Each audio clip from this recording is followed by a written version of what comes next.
안녕하십니까. 오늘 이 자리를 통해 여러분과 함께 인생의 여러 주제에 대해 이야기 나누게 되어 매우 기쁩니다.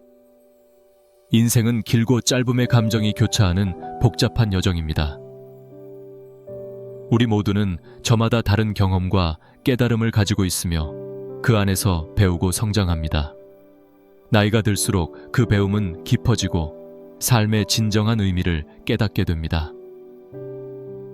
오늘은 노너의 가르침을 바탕으로 인생에서 마주할 수 있는 중요한 덕목과 가치에 대해 이야기 나누고자 합니다. 그럼 오늘은 배움과 성장에 대해 이야기 나눠보겠습니다. 하기 시습지, 불력여로. 배우고 때로 익히는 것, 그 얼마나 기쁜 일인가. 배움은 인생의 핵심입니다. 나이가 들어도 배움의 과정은 끝이 없으며 계속해서 새로운 지식을 습득하고 경험을 통해 성숙해질 수 있습니다. 젊었을 때의 배움은 주로 학교나 교재에서 얻어지지만 성인이 되어 사회에 나가면서는 사람들과의 교류, 일상에서의 경험, 그리고 자신을 돌아보는 과정에서 더 큰 배움을 얻게 됩니다. 이러한 배움은 단순히 지식을 쌓는 것이 아니라 삶을 바라보는 시야를 넓히고 더 나은 결정을 내릴 수 있도록 해줍니다.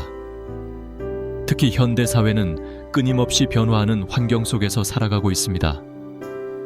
기술의 발전, 경제적 변화, 사회 구조의 변화는 새로운 배움에 기회를 제공합니다. 나이가 들수록 우리는 이런 변화에 적응해야 할 필요성을 느낍니다. 컴퓨터나 스마트폰 사용법을 익히고 다양한 매체를 통해 새로운 정보를 접하는 것은 단지 지식의 축적이 아닌 우리 삶의 질을 높이는 데 도움을 줍니다. 하지만 배우는 과정은 결코 쉽지 않습니다. 새로운 것을 배우고 익히는 데는 많은 시간이 필요하고 때로는 좌절감을 느끼기도 합니다. 그러나 이러한 과정을 통해 얻게 되는 성취감은 그 어떤 것과도 비교할 수 없습니다.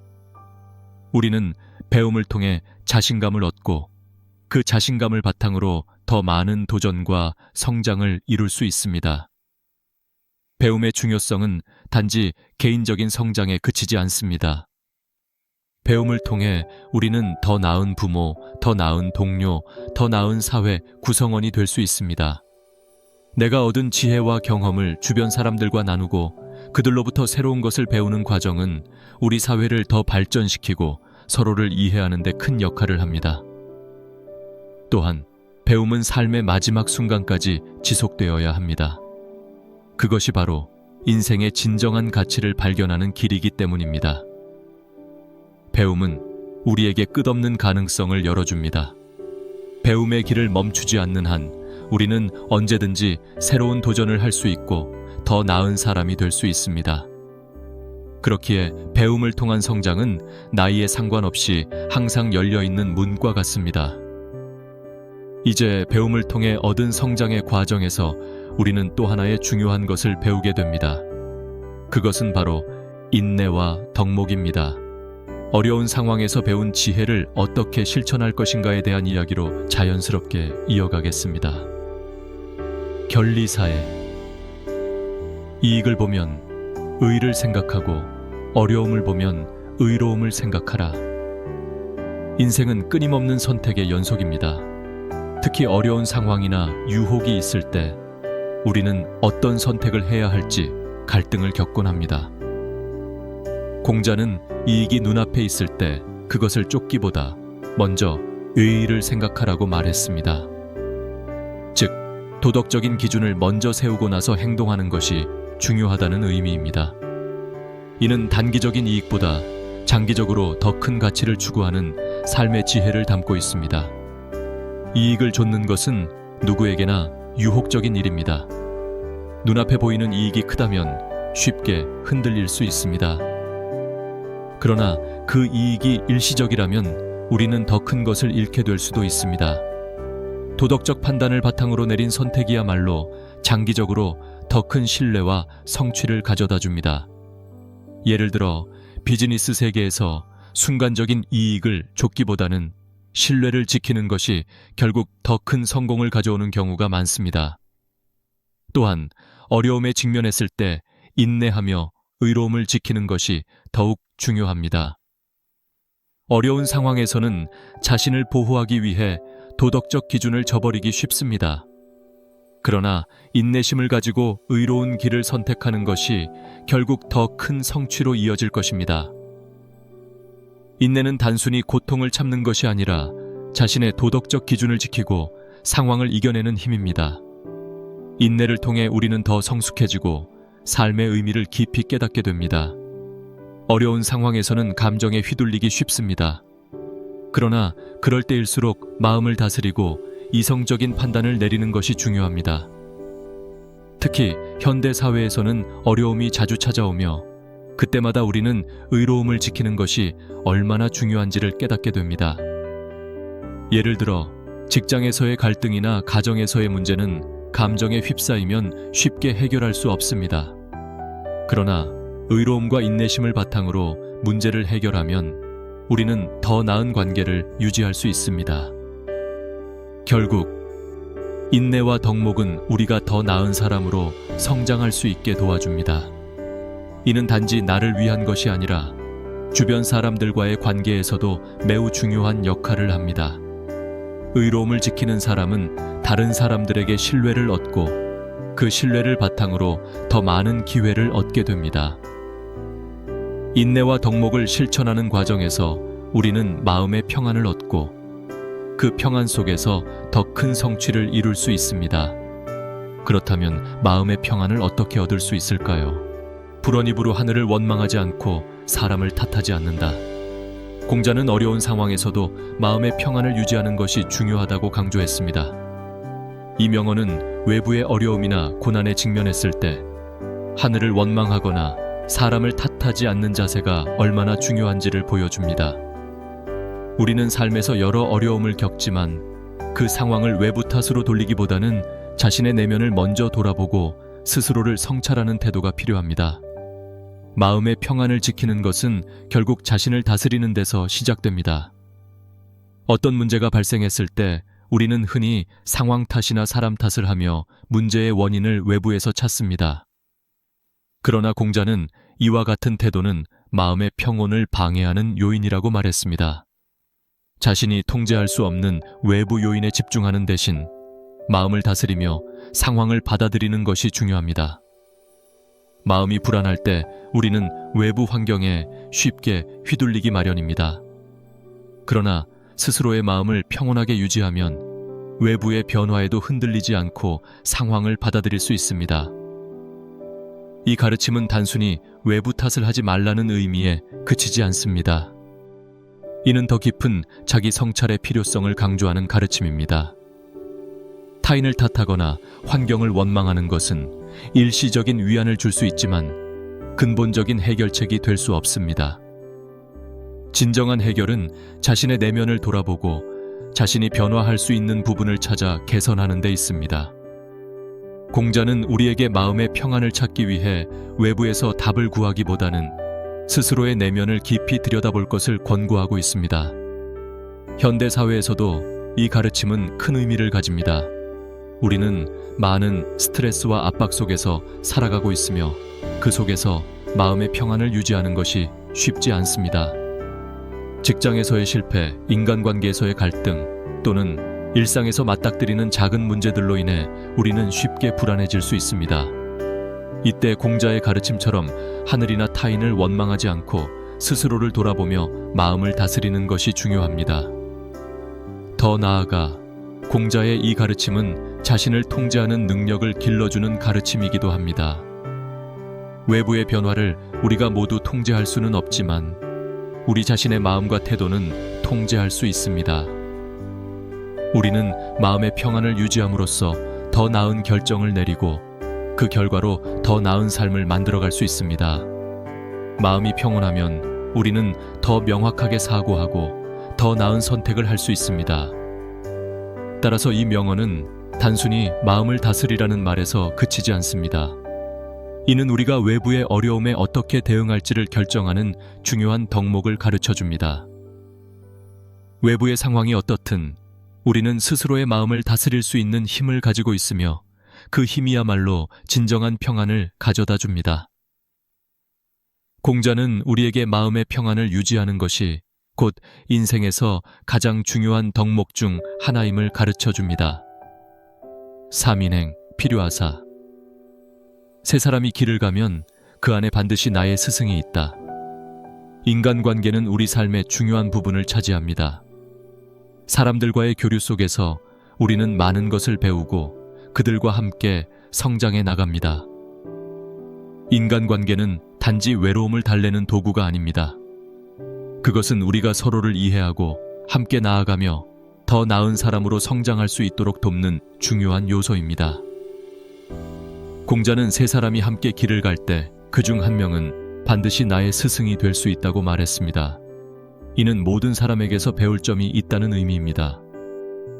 우리는 주변 사람들과의 관계 속에서 그들의 장점과 경험을 배우고 나 자신을 돌아볼 수 있습니다. 특히 나이가 들수록 인간관계는 더욱 중요해집니다. 사람들과의 교류를 통해 우리는 새로운 시각을 얻고 때로는 스스로의 잘못된 생각을 고쳐나갈 수 있습니다. 인간관계에서 중요한 것은 단지 다른 사람들과 어울리는 것이 아니라 그들로부터 배우는 자세를 갖는 것입니다. 사람마다 각자의 배경과 경험이 다르기 때문에 그들의 생각과 행동에는 배울 점이 많습니다. 우리는 그들의 이야기를 경청하고 그들의 삶을 통해 스스로를 더 잘 이해할 수 있습니다.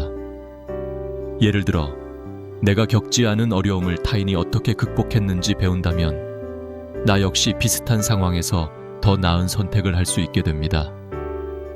또한 인간관계에서 중요한 것은 상호 존중과 배려입니다.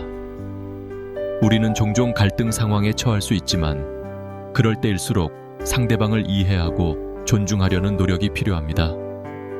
갈등을 해결하기 위해서는 먼저 상대방의 입장을 고려하고 그들의 의견을 존중해야 합니다. 그러한 태도는 관계를 더 단단하게 만들어줍니다. 인간관계에서 중요한 것은 단지 나의 입장을 주장하는 것이 아니라 상대방의 입장을 이해하고 배려하는 것입니다. 나이가 들수록 새로운 인간관계를 형성하는 것이 어려워질 수 있습니다. 그러나 그것은 불가능한 일이 아닙니다. 오히려 인생의 후반부에 들어서면서 우리는 더 깊고 의미 있는 관계를 형성할 수 있는 기회를 얻게 됩니다. 이러한 관계는 단순히 함께 시간을 보내는 것을 넘어서 서로에게 진정한 지혜와 위안을 주는 관계가 될 수 있습니다. 결국 인간관계는 우리 삶을 더욱 풍요롭게 만들며 그 속에서 우리는 계속해서 성장할 수 있습니다. 타인에게서 배운 지혜는 내가 나아갈 길을 밝혀주는 등불과도 같습니다. 또한 이러한 관계는 나만의 성장을 넘어서 나와 타인이 함께 더 나은 방향으로 나아가도록 돕는 중요한 연결고리입니다. 이제 이러한 관계 속에서 우리는 겸손함과 자신감의 균형을 어떻게 유지할 수 있을지 살펴보겠습니다. 지자불언 언자불지. 아는 사람은 말하지 않고 말하는 사람은 알지 못한다. 겸손함은 지혜로운 사람의 중요한 덕목입니다. 공자는 진정으로 아는 사람은 말로 자신을 드러내지 않으며 그 지혜는 행동에서 드러난다고 말했습니다. 이는 겸손함과 함께 자신감의 중요성을 일깨워주는 가르침입니다. 겸손은 스스로를 낮추는 것이 아니라 자신을 과시하지 않고 그 지혜를 실천하는 자세입니다. 우리는 종종 겸손함과 자신감 사이에서 혼란을 느낄 수 있습니다. 지나치게 겸손하면 스스로를 낮추게 되어 자신감을 잃을 수 있고 반대로 자신감을 지나치게 드러내면 오만함으로 변할 수 있습니다. 그렇기 때문에 이 둘 사이의 균형을 잘 유지하는 것이 중요합니다. 스스로의 능력을 인지하고 그 능력을 겸손하게 발휘할 때 우리는 진정으로 존경받는 사람이 될 수 있습니다. 겸손함은 타인의 의견을 경청하고 그들의 조언을 받아들이는 데서 시작됩니다. 아무리 뛰어난 능력을 가졌다고 해도 타인의 의견을 무시하고 자신의 생각만을 고집한다면 결국에는 외면받게 됩니다. 겸손한 사람은 자신의 부족함을 인정하고 그 부족함을 채우기 위해 끊임없이 배웁니다. 또한 겸손한 태도는 주변 사람들과의 관계에서도 매우 중요한 역할을 합니다. 겸손한 사람은 항상 타인의 이야기를 경청하고 그로 인해 더 깊은 인간관계를 형성할 수 있습니다. 그러나 겸손함만으로는 충분하지 않습니다. 우리는 스스로의 가치를 인식하고 자신감을 가져야 합니다. 자신감은 스스로를 믿고 자신의 능력을 발휘하는 데서 나옵니다. 자신감을 가지고 있어야 우리는 새로운 도전에도 두려워하지 않고 나아갈 수 있습니다. 그러나 그 자신감이 타인을 압도하거나 자신을 과시하는 데 쓰여서는 안 됩니다. 진정한 자신감은 스스로의 능력을 확신하면서도 그 능력을 타인과 함께 나누고 겸손하게 발휘하는 데 있습니다. 예를 들어 한 팀에서 리더의 역할을 맡았을 때 우리는 자신감을 가지고 팀을 이끌어야 합니다. 그러나 그 과정에서 팀원들의 의견을 무시하거나 자신만의 생각을 고집하는 것은 오히려 팀을 혼란스럽게 만들 수 있습니다. 겸손하게 팀원들의 의견을 경청하고 그들의 능력을 인정하면서도 자신감 있게 팀을 이끌어 나가는 것이 중요합니다. 이렇게 겸손과 자신감을 잘 조화시킬 때 우리는 진정한 리더로서 존경받을 수 있습니다. 마지막으로 겸손과 자신감의 균형을 맞추는 것은 자기 성찰에서 비롯됩니다. 스스로의 강점과 약점을 파악하고 그것을 어떻게 발전시킬지 고민하는 과정에서 우리는 더 성숙해질 수 있습니다. 그렇다면 우리는 어떻게 자기 성찰을 통해 더 나은 사람이 될 수 있을까요? 이 질문이 다음 주제로 자연스럽게 이어집니다. 기소불력, 물시어인 자기가 원하지 않는 것을 남에게 행하지 말라. 공자는 스스로를 성찰하고 자신의 행동이 타인에게 어떤 영향을 미치는지 신중하게 돌아볼 것을 강조했습니다. 기소불력, 물시어인이라는 명언은 단순히 남을 해치지 말라는 의미를 넘어서 나의 욕망과 감정을 다스리며 타인에게 해를 끼치지 않도록 조심하라는 깊은 의미를 담고 있습니다. 이를 통해 공자는 인간관계와 삶을 조화롭게 유지할 수 있는 중요한 철학을 제시했습니다. 이 가르침은 인간관계에서 매우 중요한 역할을 합니다. 우리는 일상 속에서 수많은 상황에 직면하며 때때로 누군가에게 상처를 주거나 그로 인해 스스로를 비난할 때가 있습니다. 하지만 공자는 그 전에 자신의 마음을 먼저 돌아보고 타인에게 해를 끼치지 않는 선에서 행동할 것을 가르칩니다. 이는 결국 자기 성찰을 통해 타인을 존중하는 것이 인생에서 가장 중요한 덕목 중 하나임을 상기시켜 줍니다. 자기 성찰은 우리가 원하는 것을 얻기 위한 도구가 아닙니다. 그것은 우리의 마음을 깨끗이 하고 타인과의 관계에서 더 나은 결정을 내리도록 도와주는 중요한 과정입니다. 우리는 종종 자신이 원하지 않는 일이 벌어졌을 때 그 감정에 휘둘리기 쉽지만 이 가르침을 통해 우리는 그 상황을 받아들이고 스스로를 다스릴 수 있는 힘을 기를 수 있습니다. 타인에게 상처를 주지 않는 것이 곧 자기 성찰의 첫걸음이라는 것을 공자는 강조했습니다. 이 명언은 또한 우리의 내면의 평화와도 밀접한 관련이 있습니다. 다른 사람에게 해를 끼치지 않고 배려하는 태도는 결국 나 자신에게도 평화를 가져다 줍니다. 공자의 가르침은 우리가 외부 요인에 반응하기 전에 스스로를 먼저 돌아보고 그것이 타인에게 어떤 영향을 미칠지를 신중히 생각해야 한다는 메시지를 담고 있습니다. 이를 통해 우리는 인간관계뿐만 아니라 스스로의 내면에서도 평온을 찾을 수 있습니다.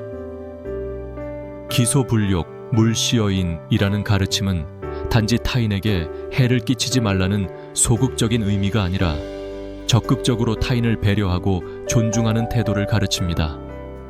나 자신을 성찰하고 그 성찰을 바탕으로 타인에게 더 나은 모습을 보여주는 것이야말로 공자의 가르침을 실천하는 방법입니다. 자신이 원하지 않는 것을 타인에게 강요하지 않고 그들이 원하는 것을 존중하는 태도는 더 나은 인간관계를 형성하는 기초가 됩니다. 이 가르침은 또한 우리가 더 성숙한 사람으로 성장할 수 있도록 도와줍니다. 나 자신을 먼저 돌아보는 과정을 통해 우리는 더 나은 결정을 내리고 타인과의 관계 속에서 스스로를 성찰할 수 있는 기회를 얻습니다. 타인에게 행하는 행동은 결국 나 자신에게도 돌아오므로 공자는 우리가 자신을 먼저 성찰하고 바르게 행동할 것을 가르쳤습니다. 이를 통해 우리는 더 나은 사람이 되고 타인에게도 긍정적인 영향을 미칠 수 있습니다. 결국 기소불욕, 물시어이는 단순히 도덕적 원칙을 지키라는 것을 넘어서 자기 성찰과 타인에 대한 존중이 결합된 깊은 삶의 철학입니다. 우리는 이 가르침을 통해 자신을 돌아보고 더 나은 결정을 내릴 수 있는 힘을 얻게 됩니다. 이는 인간관계뿐만 아니라 우리 자신을 더 성숙하게 만드는 중요한 덕목입니다. 불환인지 불기지 환부지이냐. 남이 나를 알아주지 않는 것을 걱정하지 말고 내가 남을 알지 못함을 걱정하라. 긍정적인 자세는 인생의 어려움 속에서도 희망을 잃지 않게 해주는 중요한 요소입니다. 우리는 종종 남들이 나를 어떻게 평가하는지에 지나치게 신경을 쓰곤 합니다. 그러나 공자는 남이 나를 알아주지 않는 것을 걱정하기보다는 내가 남을 얼마나 이해하고 있는지를 돌아보라고 가르쳤습니다. 이는 긍정적인 자세로 타인과의 관계를 바라보며 스스로의 내면을 다스리는 태도의 중요성을 일깨워줍니다. 긍정적인 자세를 유지하는 것은 삶의 여러 문제를 해결하는 데 큰 도움이 됩니다. 어려운 상황에 처했을 때 우리는 쉽게 좌절할 수 있지만 긍정적인 마음가짐을 가지면 그 어려움을 이겨낼 힘이 생깁니다. 긍정적인 사람은 상황을 낙관적으로 바라보고 그 안에서 새로운 기회를 찾습니다. 또한 긍정적인 자세는 주변 사람들에게도 좋은 영향을 미치며 함께 어려움을 극복할 수 있는 힘을 줍니다. 긍정적인 자세는 단지 외부적인 태도에서 비롯되지 않습니다. 그것은 스스로를 바라보는 시각에서 시작됩니다. 내가 나 자신을 긍정적으로 받아들이고 내가 가진 가치를 믿을 때 우리는 진정으로 긍정적인 태도를 가질 수 있습니다. 자신을 긍정적으로 바라볼 수 있어야만 타인에 대한 배려와 이해의 폭도 넓어지게 됩니다. 타인의 평가에 지나치게 의존하는 것은 우리의 성장을 방해할 수 있습니다. 남들이 나를 알아주지 않는다고 해서 나의 가치가 떨어지는 것이 아닙니다. 중요한 것은 내가 나 자신을 어떻게 바라보느냐이며 내가 타인에게 어떤 영향을 미치는지 생각하는 것입니다. 긍정적인 자세는 타인에 대한 존중과 배려를 바탕으로 형성되며 그로 인해 우리는 더 나은 관계를 맺을 수 있습니다. 마지막으로 긍정적인 자세는 삶의 모든 순간에서 중요한 역할을 합니다. 우리는 긍정적인 태도를 통해 더 많은 도전을 받아들이고 실패를 두려워하지 않으며 더 나은 방향으로 나아갈 수 있습니다. 오늘 여러분과 함께 노노의 가르침을 통해 인생에서 중요한 덕목들을 나눌 수 있어 매우 기뻤습니다. 배움과 성장을 바탕으로 인내와 덕목을 실천하며 마음의 평안을 유지하고 인간관계 속에서 겸손함과 자신감을 조화롭게 발휘하는 것이 중요합니다. 또한 자기 성찰을 통해 긍정적인 자세를 유지하며 우리는 인생의 여정을 더 의미 있게 만들어갈 수 있습니다. 이 영상이 마음에 드셨다면 구독과 좋아요를 눌러주시기 바랍니다. 여러분의 성원이 저에게 큰 힘이 됩니다. 앞으로 듣고 싶은 주제나 더 나누고 싶은 이야기가 있으시면 댓글로 남겨주시면 감사하겠습니다. 다음에 또 좋은 이야기로 찾아뵙겠습니다.